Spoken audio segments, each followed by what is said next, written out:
कोल्हापुरातील दसरा चौकातील सुतारवाडा परिसरातील एका स्क्रॅपच्या दुकानाला भीषण आग लागली आहे। ही आग इतकी भयानक होती की काही क्षणातच आगीच्या ज्वालाने रौद्ररूप धारण केलं। या आगीवर नियंत्रण मिळवण्यासाठी तब्बल 2 तास लागले। स्थानिक नागरिक आणि अग्निशमन दलाच्या जवानांनी शर्थीचे प्रयत्न केल्यानंतर आग आटोक्यात आली। या आगीत मोठ्या प्रमाणावर आर्थिक नुकसान झाल्याची प्राथमिक माहिती आहे। मात्र सुदैवानं कोणतीही जीवितहानी झाल्याचं वृत्त अद्याप आलेलं नाही।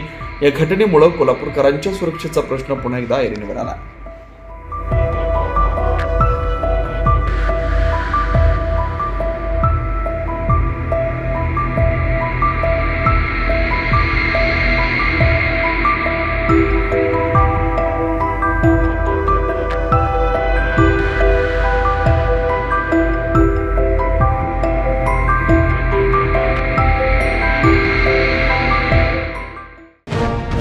अशाच ताज्या अपडेट्ससाठी महासत्ता न्यूजला सबस्क्राइब करा।